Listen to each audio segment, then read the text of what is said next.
diberkati dengan pujian penyembahan kita hari ini. Halo, shalom Bapak Ibu semua.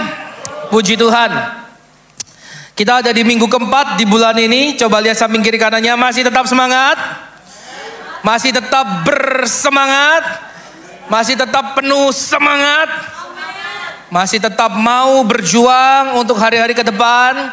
Untuk apa yang sudah mungkin disusun di awal tahun, hal-hal yang ingin dimulai, hal-hal yang ingin terus diperjuangkan, atau ada hal-hal yang ingin ditinggalkan di tahun lalu, mungkin kebiasaan-kebiasaan buruk dan hari ini, tahun ini ingin ditinggalkan, masih tetap semangat memperjuangkan itu? Dan saya ingin katakan bahwa kita tidak sendiri karena Tuhan beserta kita. Katakan samping kiri kanannya, kamu tidak sendiri. Tuhan beserta denganmu. Haleluya.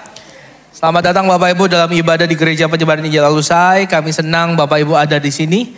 Dan saya percaya ini adalah perjuangan berat kita ada di sini. Kenapa Pak? Karena ini adalah hari libur kecepit nasional. Kalau saya mau Pak, mulai dari Jumat malam, Sabtu. Wah Ibu Ida ini memang suka jalan-jalan ya. Ya, mulai dari Sabtu, Jumat malam Pak, Sabtu, Minggu, Senin, Selasa, Rabu. 5 hari Bapak Ibu bisa berturut-turut dihabisin buat liburan ya. Bagi Bapak Ibu yang memang berlibur, jangan merasa terhakimi. Silakan Bapak Ibu nikmati liburan Anda, tapi saya ingin juga menguatkan, ayo tetap beribadah. Amin. Dan kita semua bisa beribadah. Kalau memang sudah sangat diupayakan, gak bisa onsite, ada online. Tetap buat diri kita terhubung, katakan terhubung. Ya bagi Bapak Ibu yang di rumah atau dimanapun juga ikut streaming, katakan tetap terhubung. Berusaha menyapa ya umat Tuhan yang ada di sana. Baik, Bapak Ibu penting sekali kita tetap terhubung. Dan iman orang percaya sejak dari perjanjian lama sampai perjanjian baru dan sampai di zaman gereja hari ini bukan hal yang baru bahwa Tuhan senang terhubung dengan umatnya. Sekali lagi katakan terhubung. Terhubung dengan Tuhan itu banyak sekali manfaatnya. Seperti hari ini kalau kita lihat device kita, alat-alat elektronik kita, kalau dia nggak terhubung ke sumber listrik, tidak akan bisa digunakan, tidak akan bisa diaktifkan. Apakah dia harus terus terhubung atau dia bisa bekerja dengan wireless? Tapi ada satu waktu memang harus tetap terhubung, dicas lagi. Sehingga dia punya cukup daya untuk dipakai dimanapun. Hari ini Bapak Ibu, ketika Anda dan saya beribadah di tempat ini kondisi kita sedang terhubung dengan sorga. Kita terhubung dengan hadirat Tuhan. Dan disinilah kita di-charge lagi. Katakan di-charge. Ya, dipenuhkan lagi sumber daya kita. Kekuatan iman kita, pengharapan kita kembali dikuatkan saat kita terhubung dengan Tuhan. Karena itu Alkitab berkata, janganlah menjauhkan diri dari jam-jam ibadah seperti yang dilakukan oleh beberapa orang.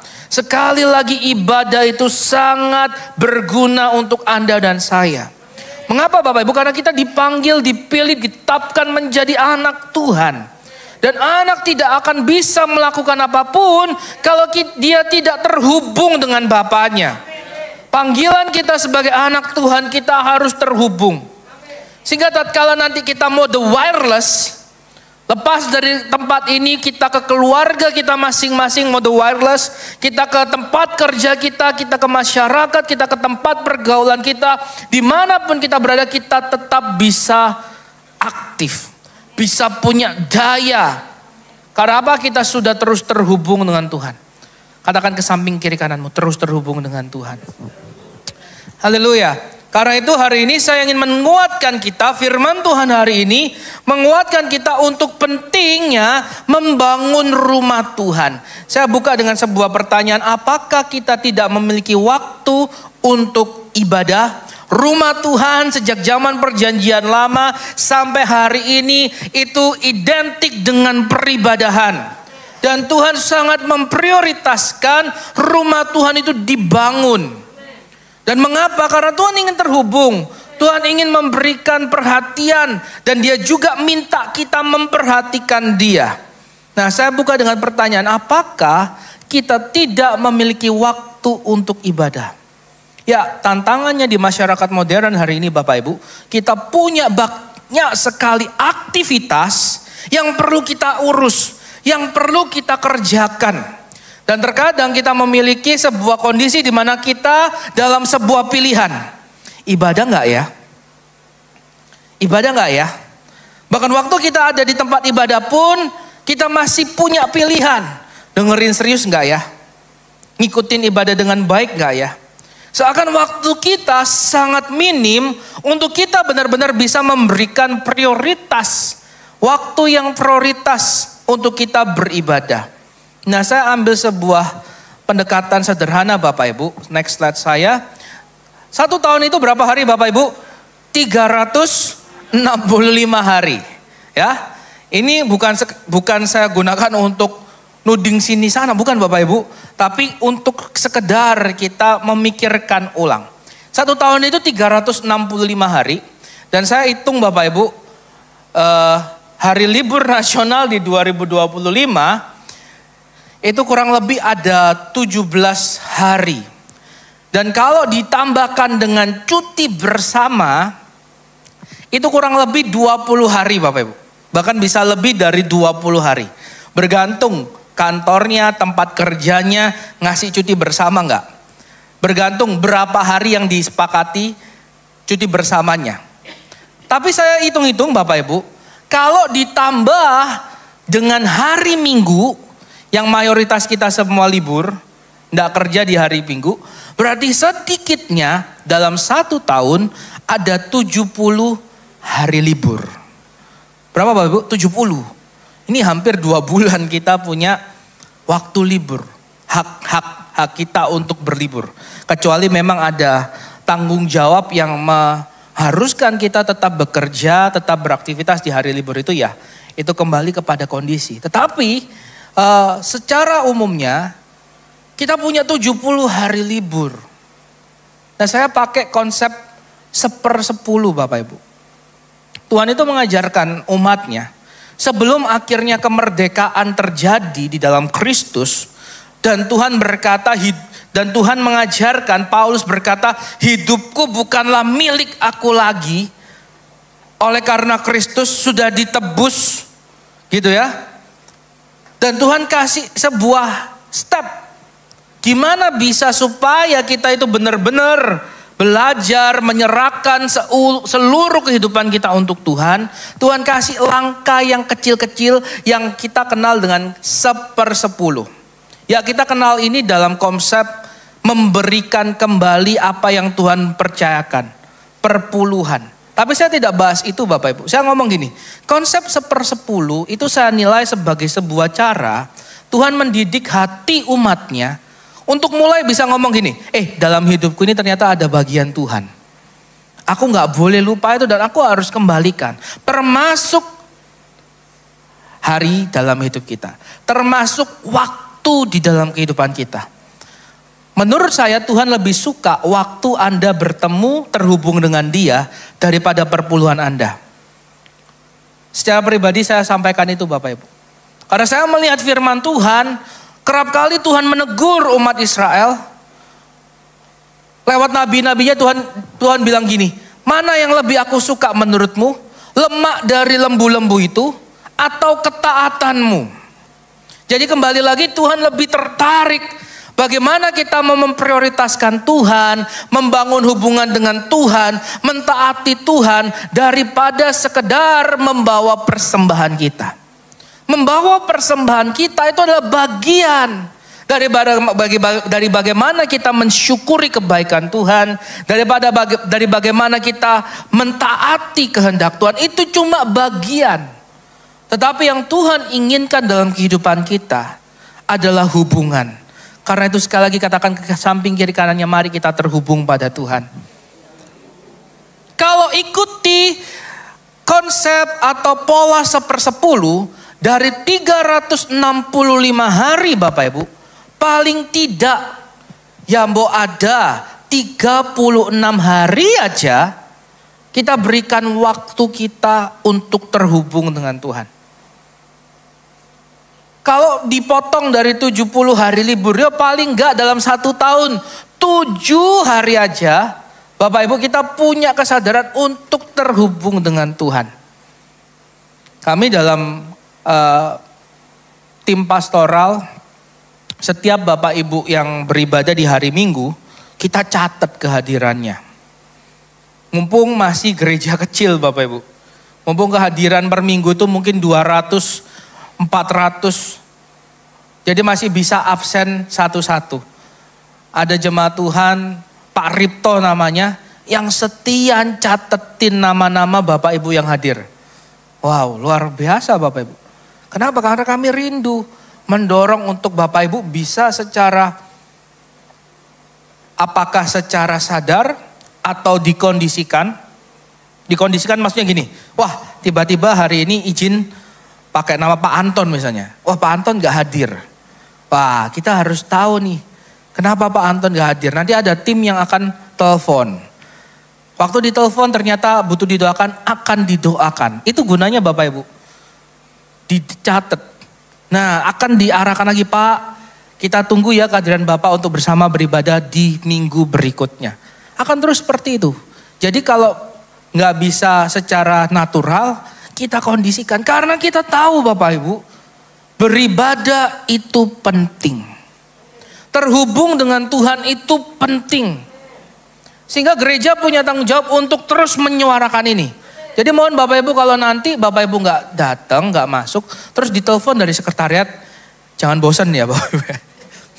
Jangan tambah jengkel, ditelepon lagi. Ini bentuk perhatian kami. Ini bentuk tanggung jawab kami. Karena apa? Terhubung itu penting. Sekali lagi katakan terhubung. Nah, next slide saya. Jadi Bapak Ibu, hari ini kita baru ada di minggu keempat. 1 tahun 52 minggu. Jadi masih ada 48 minggu lagi yang mari sama-sama kita mau setia datang beribadah. Amin.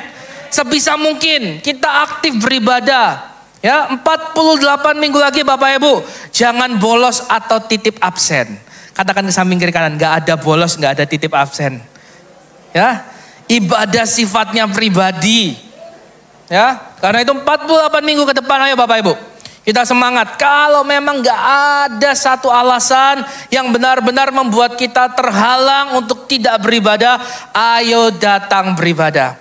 Kita senang Bapak Ibu kita bisa datang berkumpul beribadah bersama-sama. Hari ini kita patut syukuri kalau kita masih bisa beribadah, Tuhan hantar kita ke tempat ini. Bagaimanapun caranya, kita bisa nikmati rumah Tuhan yang bersih. Karena setiap Sabtu hamba-hamba Tuhan dan beberapa jemaat bersih-bersih di tempat ini. Kita bisa nikmati fasilitas yang nyaman. Mungkin bukan yang termewah atau termegah, tapi ini terbaik yang bisa rumah Tuhan ini adakan bagi kita semua. Kita harus syukuri. Kenapa? Karena ada di tempat lain orang-orang yang Tuhan izinkan tidak mengalami kebaikan seperti yang Tuhan anugerahkan bagi Anda dan saya hari ini. Next slide saya. Kita tahu kebakaran LA sangat besar sekali. Sejak tanggal 7 Januari. Ketika orang lain mungkin Anda dan saya mungkin happy-happynya. Kita nikmati semua kemeriahan, sukacita memasuki tahun baru. Tetapi mayoritas warga Amerika khususnya di LA mereka harus ngungsi. Kenapa? Karena entah dari mana kebakaran besar terjadi yang tidak diduga-duga. Saya pikirin gini Bapak Ibu, LA itu kota yang sangat maju gitu ya. Dan saya yakin teknologi di sana maju banget. Lalu pencegahan bencananya sudah maju banget. Tetapi sekali lagi kota sebesar dan semegah itu, kalau Tuhan memang izinkan terjadi sebuah bencana musibah, manusia hanya bisa bilang gini, ya kami terbatas dan kami berserah. Kurang apa Bapak Ibu? Saya punya catatannya, next slide saya. Kurang lebih 12.000 bangunan hancur. Termasuk fasilitas umum, sekolah, mall, rumah. Dan LA itu banyak artis-artis Hollywood di sana. Ya. Kemegahan dunia, kalau Tuhan izinkan, api bisa melahap semuanya. Lalu sekitar 9 rumah ibadah dari berbagai aliran kepercayaan agama hancur. Jadi nggak ada teori cocok logi. Oh, Tuhan sentimen dengan agama ini. Jadi hanya agama tertentu yang dihabiskan. Enggak. Kalau Tuhan izinkan sebuah bencana masif massal terjadi, semua habis. Ya, COVID nggak mandang bulu, nggak mandang orang. Hamba-hamba Tuhan pun ada yang berguguran karena COVID. Tuhan izinkan. Bukti apa? Kalau Tuhan sudah bekerja, ya sudah, manusia tinggal bisa bilang, ya Tuhan, kami pasrah, kami terbatas. Evaluasi diri, bertobat. Cuma itu bisanya manusia. Mau melawan, ya saya bilang tadi, mungkin kalau dibandingkan dengan damkar pemadam kebakarannya Indonesia, mungkin jauh lebih maju teknologi di sana. Jauh lebih sigap, saya kurang jelas paham juga. Tetapi ketika itu terjadi, buktinya 12.000 bangunan hancur. 9 rumah ibadah dari berbagai agama hancur. Kerugian besar diperkirakan mencapai 150 juta dolar Amerika atau kurang lebih 2.000 triliun. Besar sekali Bapak Ibu. Manusia nggak sanggup melakukan pencegahan, penanganannya juga nggak ngerti mau dimulai dari mana nanti. Saya terus ngikutin terus perkembangannya. Tetapi yang menarik Bapak Ibu, Tuhan bisa pakai banyak hal untuk mendatangkan kebaikan bagi orang yang takut akan Dia. Saya ambil foto ini foto apa? Ini foto salah satu rumah ibadah yang sudah jadi puing. Saya ambil dari NBC News. Dari berita dikatakan beberapa orang percaya itu akhirnya kembali ketika sudah memungkinkan keadaan untuk mereka melihat kondisi reruntuhan bangunan mereka, rumah mereka, dan salah satunya komunitas ini. Di atas puing-puing itu, mereka memilih untuk tidak bersungut-sungut. Mereka memilih untuk tidak menyalah-nyalakan siapapun, termasuk menyalahkan Tuhan. Tetapi di tengah kondisi itu, di atas puing-puing itu, mereka saling menguatkan satu sama lain. Mereka memuji, menyembah Tuhan, mereka lakukan ibadah. Ada satu komentar seperti ini. Kami tahu dan kami yakin bahwa gereja, rumah Tuhan itu bukan soal gedung, tetapi kami. Karena itu selama masih ada kami akan terus menyembah dan memuji Tuhan. Wow. Dan kalau Bapak Ibu lihat, ada banyak berita yang mengatakan, mungkin juga Bapak Ibu sudah dapat sharingnya. Setelah kejadian ini banyak orang bertobat.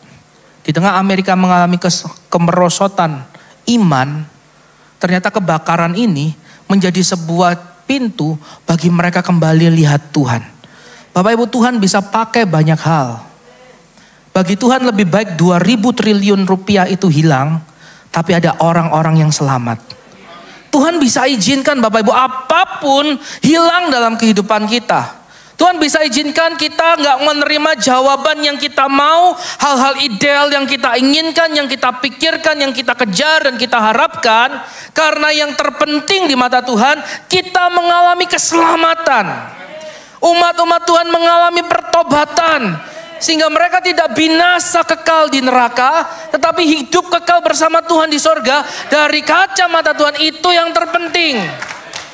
Karena itu Bapak Ibu, mari ketika kita alami berbagai tekanan, kesulitan, kita minta Tuhan memberkati kita, terutama memberikan iman kita tetap kuat, tetap setia sampai akhir.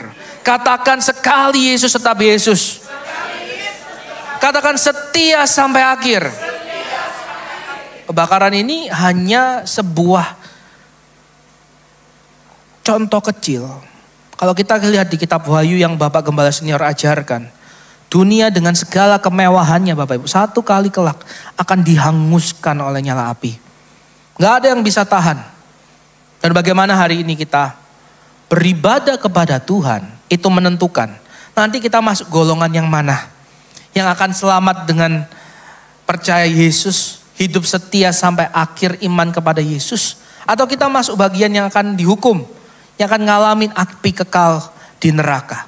Nah karena itu Bapak Ibu, hari ini saya ajak kita untuk melihat kitab Hagai. Next slide saya. Hagai ini ada 2 pasal aja. Dan tema utama adalah dorongan untuk kembali membangun rumah Tuhan. Mirip dengan apa yang terjadi di LA, di mana Bapak Ibu, Yerusalem itu sudah jadi kota yang ditinggalkan. Karena ketidaktaatan umat Tuhan kepada Tuhan, Tuhan izinkan mereka ngalamin kehancuran dan orang-orang terbaik mereka ditawan menjadi orang asing di negeri orang. Tetapi janji Tuhan melalui nabi-nabinya Yeremia, Yesaya bahwa ada sebuah tahun pembebasan. Nah, konteks dari kitab Hagai, ketika mereka sudah kembali, Tuhan menggenapi pembebasan itu melalui Raja Darius. Mereka mulai kembali dan mereka mulai membangun Yerusalem yang sudah reruntuhan, yang sudah puing-puing tersebut. Nah, yuk kita lihat next slide saya. Hagai pasal 1 ayat 1 berkata, pada tahun kedua pemerintahan Raja Darius, pada bulan ke-6, tepatnya pada hari pertama bulan itu, datanglah firman Tuhan dengan perantara Nabi Hagai kepada Zerubabel, anak Sealtiel, bupati Yehuda, dan kepada Yosua, anak Yosadak, imam besar, bunyinya. Beginilah firman Tuhan semesta alam, bangsa ini berkata, belum tiba waktunya untuk membangun kembali bait Tuhan. Saya sudah sampaikan konteks. Mereka kembali datang ke sebuah kota, sebuah wilayah yang hancur. Yang sudah tinggal reruntuhan, puing-puing. Dan wajar ketika kita melihat kondisi itu, kita mulai membangun dan kita mulai menyusun mana dulu yang harus dibangun. Dan beberapa dari antara mereka Tuhan dapati, mereka tidak memiliki sebuah kesadaran untuk membangun rumah Tuhan. Apapun kondisinya yang sedang mereka alami Bapak Ibu. Dan apapun alasannya, Tuhan dapati bahwa bangsa ini tidak memiliki kesadaran untuk kembali membangun rumah Tuhan. Untuk kembali memprioritaskan kehidupan peribadahan mereka kepada Tuhan. Maka datanglah firman Tuhan kepada Nabi Hagai. Dan Tuhan ingatkan, oke, hari ini kalian bilang, ini belum waktunya yang tepat untuk membangun rumah Tuhan. Tuhan sampaikan, oke, ini pemandanganmu kan? Ini apa yang kamu percaya? Bahwa hari ini belum tepat membangun rumah Tuhan. Jadi kapan Bapak Ibu waktu yang tepat untuk membangun rumah Tuhan? Kapan waktu yang tepat untuk kita kembali memperhatikan kehidupan peribadahan kita hari-hari ini? Dan kita lihat apa yang Tuhan sampaikan. Ketika mereka tidak memprioritaskan rumah Tuhan. Next slide saya. Kalau kita belajar Bapak Ibu, konteks dari Hagai pasal 1 sampai pasal 2, ada kata kunci. Ada sebuah hal yang terus Tuhan ulang-ulang. Nanti kita temui. Sekitar ada 5 kali Tuhan ulang kata ini. Perhatikanlah keadaanmu. Ini terus Tuhan ulang. Tuhan memberikan kita pilihan. Ayo, coba kamu lihat kondisimu sebelum kamu memprioritaskan membangun rumah Tuhan. Dengan nanti sesudah kamu prioritaskan membangun rumah Tuhan. Dan pilih, kamu mau di mana? Kamu mau tetap seperti keadaanmu dulu? Atau kamu tetap mau untuk mengikuti firmanku? Itu konteks kitab Hagai. Perhatikan. Dan ini juga berlaku untuk kita saat ini Bapak Ibu. Mari kita coba perhatikan, refleksi sedikit. Kembali flashback 2024. Seberapa jauh kita benar-benar memprioritaskan Tuhan di dalam kehidupan ini. Dan kita lihat, nanti kita akan temukan. Kondisi-kondisi kalau kita prioritaskan Tuhan seperti apa. Dan kalau tidak seperti apa. Nah, saya ambil secara singkat, saya sudah kelompokkan beberapa hal. Kondisi yang Tuhan sampaikan. Next slide saya. Ya, di ayat yang ke-6 firman Tuhan berkata seperti ini. Kondisi di mana mereka belum memprioritaskan Tuhan.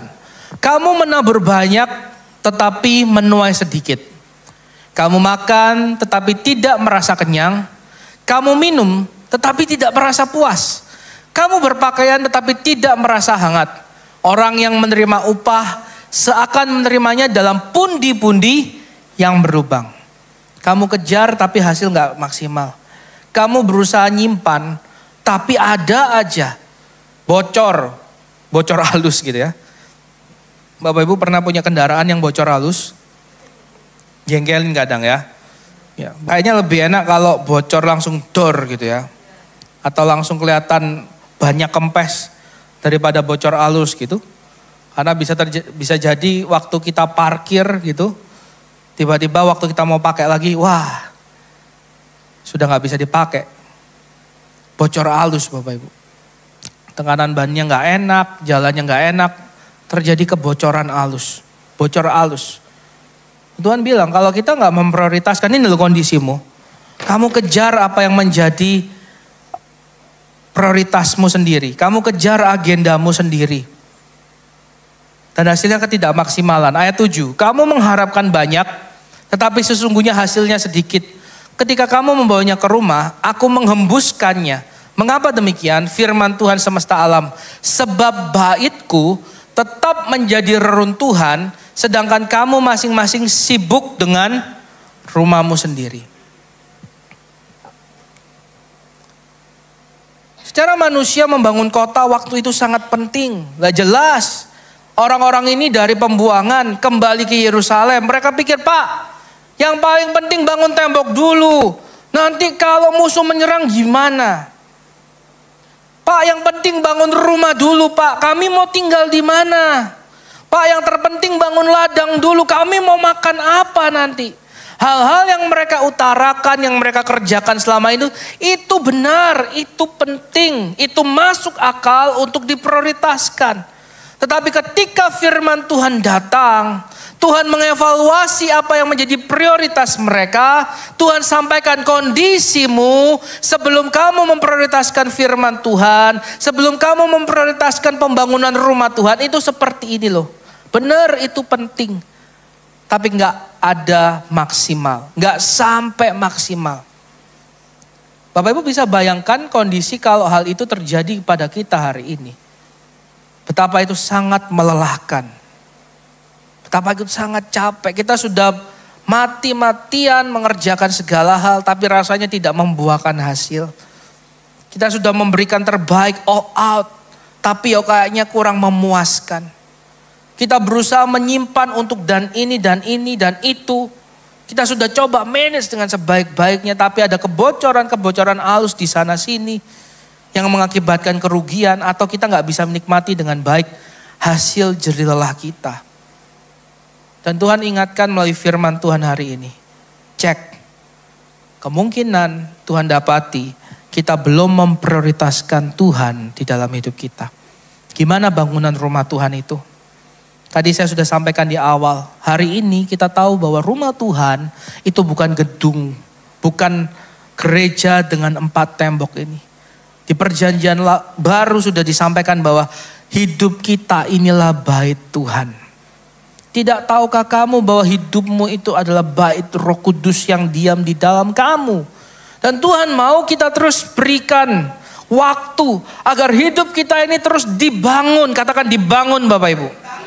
Dan ibadah adalah sebuah bukti nyata kita membangun hidup kita. Kita membangun kehidupan kita menjadi rumah Tuhan yang baik sehingga Tuhan itu berkenan. Di ayat-ayat berikutnya kalau kita baca Hagai pasal 1, Tuhan bilang, naik ke gunung, bawa kayu, bangun rumah Tuhan itu supaya aku berkenan dan kemuliaanku nyata. Mari Bapak Ibu kita mau bangun kehidupan kerohanian kita lebih baik.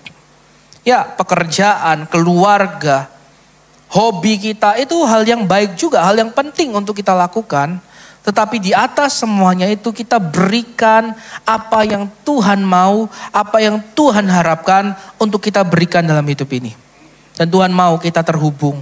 Tuhan mau kita punya kehidupan ibadah yang baik. Karena itu ingat Bapak Ibu, 48 minggu ke depan usahakan jangan bolos. Kalau gak bisa onsite, ada online. Kalau toh nggak bisa hari Minggu, ada doa malam Selasa, ada komsel Rabu, Kamis, Jumat, Sabtu. Senin ada komsel nggak kita? Pak Sandi mana Pak Sandi? Nggak ada. Bro, Senin nggak ada. Tapi banyak hari kita masih bisa beribadah. Nggak bisa onsite, online. Ya. Bapak Ibu, kita masih bersyukur kalau Tuhan masih kasih waktu kita beribadah. Gak bisa malam siang kita ada doa pagi bersama. Loh, kurang apa? Senin ada doa pagi bersama Bapak Ibu. Saya baru ingat. Senin ada doa pagi bersama. Doa pagi bersama setiap jam 5. Bapak Ibu bisa dengar firman Tuhan, kesaksian hidup bukan hanya dari pendeta. Mungkin kalau dari pendeta bosan. Bapak iki maneh. Minggu ini, besok minggu lagi, bingung pendeta semua, hamba-hamba Tuhan. Enggak, doa pagi bersama, jemaat-jemaat Tuhan, pengurus pelayan diberi kesempatan untuk sharing firman Tuhan, sharing kehidupan, dan kita diberkati sekali Bapak Ibu. Dan ini bentuk upaya gereja Tuhan untuk membawa setiap umat Tuhan tetap terhubung, tetap connect, tetap memberi prioritas. Ingat ya konsep 1/10 itu Bapak Ibu, bukan cuma uang. Waktu kita, hidup kita, hari-hari dalam hidup kita, itu juga kita perlu prioritaskan untuk Tuhan. Jadi ini di bagian kiri kita lihat, ini kalau kita tidak memprioritaskan Tuhan. Ini yang dialami oleh bangsa itu. Mereka mengupayakan sedemikian rupa, tetapi tidak maksimal karena Tuhan berkata apa? Kamu abaikan rumah Tuhan. Kamu gak bangun rumah Tuhan. Kamu gak kembali bangun kehidupan ibadahmu. Dan ini yang mau dirubah. Dan ini yang sedang dibangun. Dan hari ini kita juga sedang membangun itu Bapak Ibu. Nah, apa yang terjadi ketika mereka mulai mendengar, percaya, dan memprioritaskan Tuhan? Penting di dalam kehidupan kita, ada orang-orang yang perlu mendengar dengan baik, percaya, dan memprioritaskan Tuhan. Bangsa ini sebelumnya punya banyak alasan. Mereka tidak punya kesadaran. Dan mereka berkata, aku masih punya tugas yang lain, aku masih punya kewajiban yang lain. Tetapi ketika ada satu orang yang mendengar suara Tuhan, percaya dan prioritaskan itu, maka Tuhan kerjakan bagiannya. Lihat Bapak Ibu di ayat 12. Lalu Zerubabel, anak Seltiel dan Yosua anak Yosadak, imam besar, dan seluruh sisa bangsa itu taat pada suara Tuhan Allah mereka, dan juga perkataan Nabi Hagai sesuai dengan yang diperintahkan Tuhan Allah mereka. Lalu takutlah bangsa itu kepada Tuhan. Ada satu orang mulai dari Nabi Hagai. Dia dengar, dia pahami, dia percaya dan dia lakukan. Dia perkatakan sesuai apa yang Tuhan suruh. Mulai dari Zerubabel percaya, mulai. Hati bangsa ini dibawa kembali untuk mendengar, percaya, dan melakukan firman Tuhan. Bapak Ibu ingat kisah tentang Yeriko. Yeriko itu adalah sebuah kota dengan tembok yang tebal. Pertahanan paling canggih mutakhir di zaman itu adalah kota dengan tembok benteng yang tebal, yang kuat, yang kokoh. Itu Yeriko. Dan waktu itu Israel dihadapkan dengan Yeriko. Dan Tuhan suruh untuk kirim. Tuhan suruh untuk pengintai itu kirim. Ayo, lihat gimana tanah itu. Tapi apa yang terjadi? 10 pengintai Bapak Ibu kembali dengan perkataan yang melemahkan iman. Akibatnya dari 10 orang ini, seluruh bangsa itu berubah setia kepada Tuhan. Akhirnya dari 10 perkataan orang ini yang melemahkan iman, yang mereka berkata, gak mungkin kita duduki itu. Negeri bangsa itu seperti orang-orangnya seperti raksasa, kita ini seperti belalang. Gak mungkin, kita lebih baik kembali ke Mesir, jadi budak lebih enak daripada mati konyol dikunyah sama mereka. Habis kita. Kamu mau dikunyah? Aku sih enggak. Kamu mau? Aku enggak. Terserah kamu. Dari perkataan itu 10 orang sepakat mereka enggak percaya apa kata Tuhan. Satu bangsa itu Bapak Ibu akhirnya enggak bisa masuk tanah perjanjian. Satu bangsa Bapak Ibu. Hanya Yosua dan Kaleb dan keturunan yang di bawah usia tertentu yang Tuhan tetapkan yang bisa masuk. Yang lainnya yang senior-senior gak boleh masuk Bapak Ibu. Mengerikan bukan? Dari perkataan yang melemahkan. Dari mereka memutuskan untuk gak percaya sama Tuhan. Maka satu bangsa itu gak bisa masuk tanah perjanjian. Gak bisa nikmatin janji-janji Tuhan. Hanya Yosua dan Kaleb yang berkata seperti ini. Kalau Tuhan mengizinkan kita, kalau Tuhan berkenan, kita akan menghabisi mereka. Kita akan menduduki tanah itu. Jadi penting Bapak Ibu dalam kondisi kehidupan ini, ada orang-orang yang mendengar, paham, dan tetap prioritaskan Tuhan. Di tempat ini, ketika kita beribadah, penting Bapak Ibu dengar dengan baik, paham dengan baik, dan prioritaskan Tuhan. Sebab kalau kita nanti kembali ke tempat kita masing-masing, ke keluarga kita. Ketika ada masalah di tengah keluarga kita, Anda akan dipakai Tuhan untuk memperkatakan apa yang menjadi isi hati Tuhan. Anda akan dipakai Tuhan di tempat kerja Anda untuk memperkatakan dan mengerjakan apa yang Tuhan percayakan. Dan orang-orang di sekitar Anda akan dibangkitkan. Orang-orang di sekitar Anda akan melihat kembali bahwa Tuhan itu Tuhan yang besar. Dan mereka seperti yang dialami oleh bangsa itu, mereka akan takut kepada Tuhan. Penting Bapak Ibu, Papa Mama harus dengar, paham, dan prioritaskan Tuhan. Setiap kita harus paham, harus dengar, harus percaya, harus prioritaskan Tuhan. Mungkin di sebagian besar kita hari ini ketika beribadah adalah orang yang mendengar. Bapak Ibu mungkin gak punya bidang pelayanan di tempat ini, bidang tertentu di tempat ini, mungkin hanya jemaat. Tapi ketahui Bapak Ibu, ketika nanti Anda Tuhan kirim kembali ke rumah, ada bagian-bagian yang Tuhan percayakan untuk Anda kerjakan di sana. Di rumahmu, di tempat kerja Anda, dimanapun.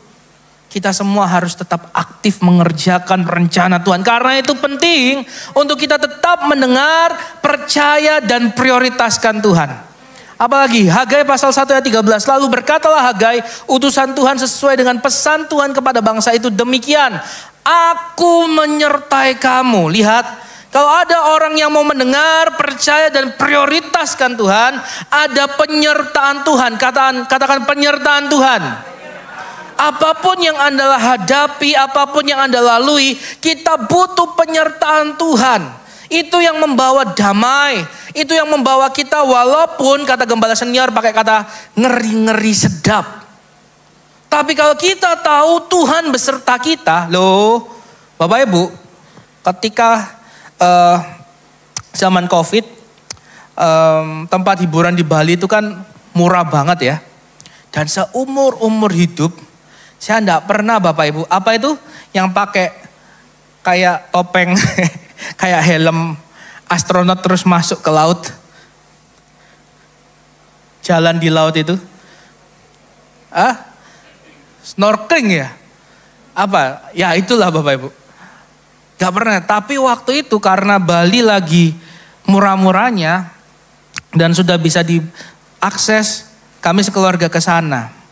Sejujur-jujurnya Bapak Ibu, kalau disuruh pilih lagi mungkin saya nggak mau lagi main itu ya. Wes saya ini nggak ahli berenang, lah kok sok-sokan masuk ke laut gitu ya. Kenapa? Pertanyaan kenapa saya akhirnya punya pengalaman itu? Pakai helm itu masuk ke laut, jalan di laut itu Bapak Ibu. Kenapa? Karena saya harus mendampingi istri saya. Sama Ko Edi waktu itu sama Jesslyn ya. Tapi saya memang agenda utama mendampingi istri saya. Jadi istilahnya saya memberanikan diri. Penting dengan siapa kita jalan itu mempengaruhi psikologis kita Bapak Ibu. Walaupun takut, gentar, tapi karena tahu ya ada istri harus kuat. Harus berani. Kuping itu sakit Bapak Ibu. Equalizing apa itu. Nggak bisa saya. Di tengah jalan sudah mau naik aja. Sakit Pak. Untung yang terakhir kok dipaksa-paksa bisa. Akhirnya bisa masuk nyelam gitu ya. Ya ada beberapa foto walaupun juga fotonya nggak jelas jadi nggak bisa namanya di dalam air gitu ya. Pemandunya juga ya seadanya pakai alat seadanya gitu.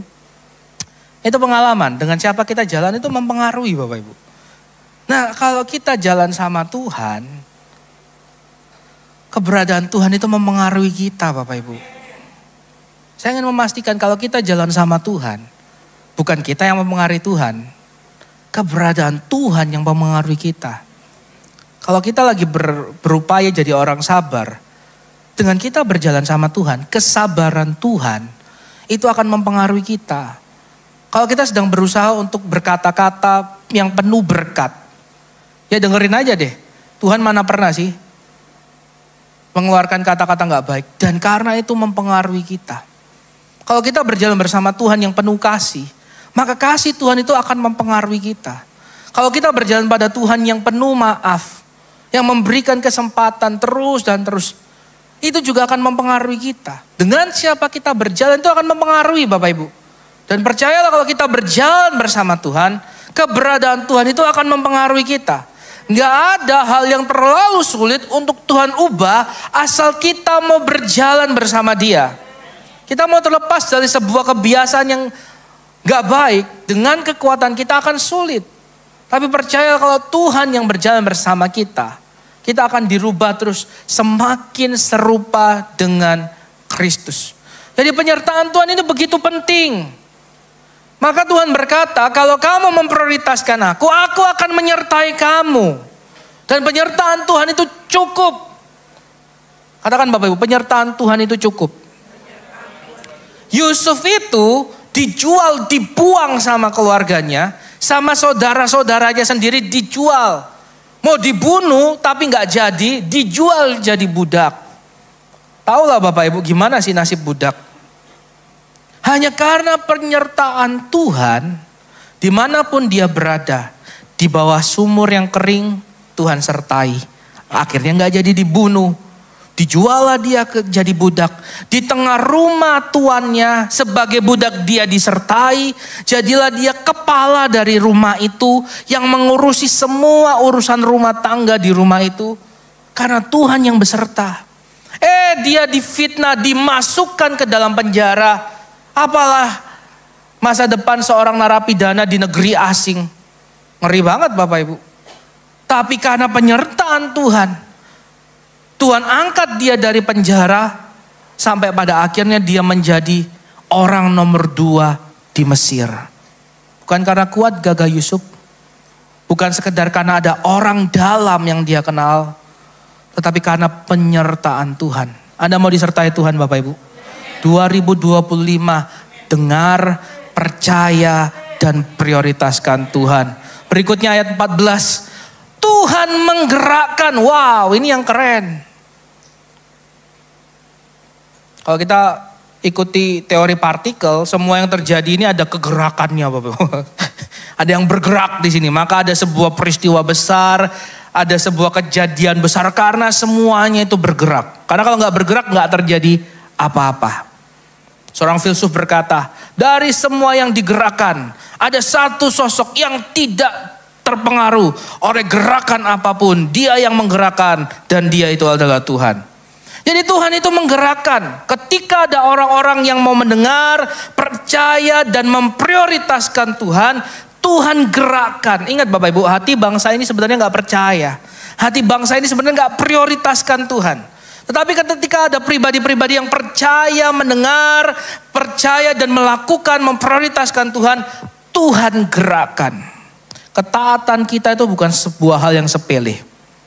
Karena ketika orang taat, Tuhan sedang gerakkan sesuatu. Walaupun hari ini kita masih lihat puing-puing Bapak Ibu. Walaupun hari ini kita masih lihat ada kebocoran-kebocoran, bolong sini sana. Tapi kalau kita memilih untuk prioritaskan Tuhan, Tuhan gerakkan sesuatu. Tuhan gerakkan sesuatu. Dan terus Tuhan gerakkan sampai apa yang Tuhan inginkan itu tergenapi. Tuhan terus bekerja kepada orang yang taat. Dengar Bapak Ibu, kepada Anda yang taat, ketaatan bukan hal yang sepele. Karena ketika kita mengerjakan dengan taat, Tuhan mengerjakan bagiannya yang mungkin kita nggak lihat. Tahu-tahu ada yang telepon, Pak, saya digerakkan hati untuk menolong Bapak. Tahu-tahu ada yang telepon, Pak, saya digerakkan hati, nggak tahu dari kemarin saya keingetan wajah Bapak dan saya ingin doakan Bapak hari ini. Sesimpel itu aja, Tuhan sedang gerakkan sesuatu untuk karyanya besar digenapi dalam kehidupan Anda dan saya. Loh, kalau Tuhan udah gak mau mengerjakan sesuatu dalam hidup kita, alasan apa Tuhan menggerakkan sesuatu? Kalau kita sudah gak taat Bapak Ibu, alasan apa Tuhan menggerakkan sesuatu? Saya sangat percaya dengan firman Tuhan ini. Hati raja-raja itu di tangan Tuhan. Seperti batang air dan Tuhan akan arahkan kemana dia mau. Tuhan berkata segala sesuatu dapat mendatangkan kebaikan bagi orang-orang yang mengasihi dia. Kita lihat tadi peristiwa LA di tengah Amerika yang mengalami kemerosotan kerohanian, kemerosotan iman, boom, kebakaran terjadi, Tuhan pakai itu banyak orang bertobat. Tuhan bisa pakai semuanya, Tuhan gerakkan semuanya. Dia yang ngatur semua partikel-partikel di alam semesta ini bekerja Bapak Ibu. Dan semuanya bekerja hanya untuk satu tujuan, kehendaknya digenapi. Anda di tempat ini tadi saya sudah bilang kan, perjuangan besar. Di mana beberapa orang mungkin sudah dari Jumat malam, Sabtu, Minggu, Senin, Selasa, Rebo. Udah liburan Bapak Ibu masih mau datang beribadah. Tuhan gerakkan. Dan percaya Bapak Ibu, ketaatan Anda dalam beribadah, dalam membangun rumah, itu membuat Tuhan mengerjakan sesuatu. Mendatangkan kebaikan bagi hidup, memberikan kemuliaan bagi Tuhan. Dan ketika mereka mulai mengerjakan, Tuhan menyertai, Tuhan menggerakkan, sehingga bagian terakhir di ayat 14 dikatakan, mereka pun datang mulai melakukan pekerjaan pembangunan bait Tuhan semesta alam mereka. Secara sempat Bapak Ibu, apa yang terjadi ketika mereka membangun rumah Tuhan itu? Next slide saya. Tuhan berkata, perhatikanlah. Lihat, banyak sekali kata perhatikanlah diulang. Perhatikanlah mulai dari hari ini dan seterusnya. Mulai hari ke-24 bulan 9.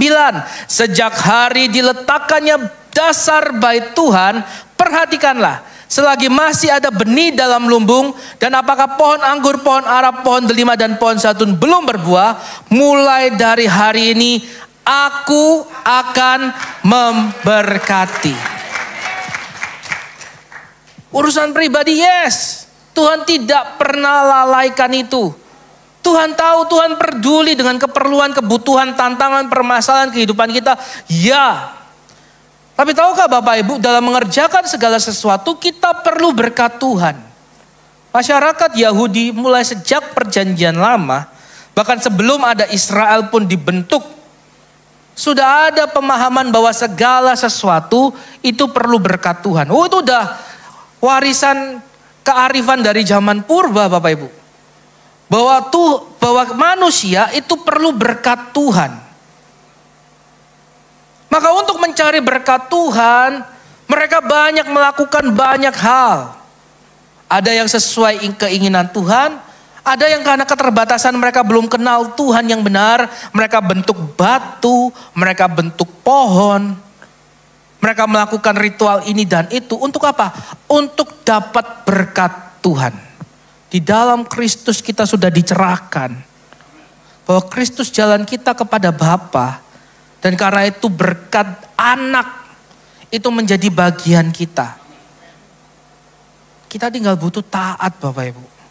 Kita tinggal butuh dengerin instruksi, percaya, prioritaskan Tuhan. Maka kita akan jalan dalam keberkatan Tuhan. Dan berkat bukan sekedar materi. Saya ingin kita sama-sama dewasa di dalam hal ini. Berkat Tuhan bukan sekedar materi. Berkat Tuhan bisa berupa ketabahan kita ketika bencana kita alami. Berkat Tuhan bisa berupa kekuatan kita dalam menanggung banyak tantangan cobaan kehidupan ini. Berkat Tuhan bisa berupa iman kita kepada Tuhan tidak gugur. Walaupun kekecewaan, walaupun kedukaan, walaupun ketakutan kita alami. Hari ini Bapak Ibu, kalau kita masih bisa menyembah kepada Allah yang benar di dalam nama Yesus Kristus Tuhan, Paulus berkata itu bukan hasil usaha kita.